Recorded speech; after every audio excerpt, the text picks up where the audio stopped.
Hello বন্ধুরা, কেমন আছো তোমরা? আজকে ওয়েদারটা বেশ দারুণ। অফিস থেকে ফিরছি আর বৃষ্টি হয়েছে, এত সুন্দর হাওয়া দিচ্ছে, দারুণ লাগছিল। আবার আসছিলাম রাস্তা থেকে, তো একটা ফলের দোকান দেখলাম। ফল দোকানের লোকটা আমাকে ডেকে বলছে, মা আম আছে, নিয়ে যা, বৃষ্টি পড়ছে, আমি কী করবো, এত আম নিয়েছি। তো ছাতা নিয়ে বসেছিল।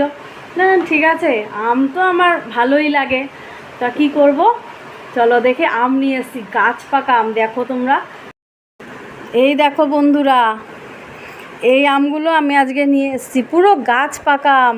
মানে দেখে এত লোভ লাগছে, কি বলবো। তারপরে আমি বললাম ঠিক আছে, কত করে দেবে? তা বলছিল, উনি যা দাম বললো শুনলাম, তা আমি বললাম যে আমি তাহলে 2.5 কিলো নেব, কতটা হবে, কত করে হবে? তা বলছে অনেক তো দাম হয়, ঠিক আছে তুই 100 টাকাই দিস। তারপরে 2.5 কিলো কেন, এটা 3 কিলোর কাছাকাছি হয়ে গেছে, উনি আমাকে 100 টাকায় দিয়ে দিয়েছে। আমি তো পেয়ে কি খুশি, কারণ আম আমি আরও বেশি ভালোবাসি। আমি যেমন আম খেতে খুব ভালোবাসি, আর এই যে আমার মেয়ে এত ভালোবাসে আম খেতে, আর কি বলবো, আম দেখে তো খুশি খুব। ওর বাড়িতেও কিন্তু আম গাছ আছে, কিন্তু জানো তো ও না, ও ওই বাড়ির আম গাছ আর আম ভাগে পায় না।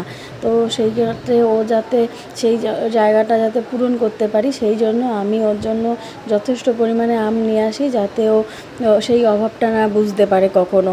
তো আমি যখনই বাজারে যাচ্ছি, দোকানে যাচ্ছি, বা আমার বাড়িতে কেউ যখনই দোকানে যাচ্ছে, বাজার যাচ্ছে, বা আসছে আমার বাড়িতে কেউ, যখনই সবাই ওর জন্য আমরা মানে ও যেটা যেটা ভালোবাসে সেটা আমরা করে দিই, কারণ ওর যাতে কোনো জায়গায় মনে ক্ষোভ না থাকে।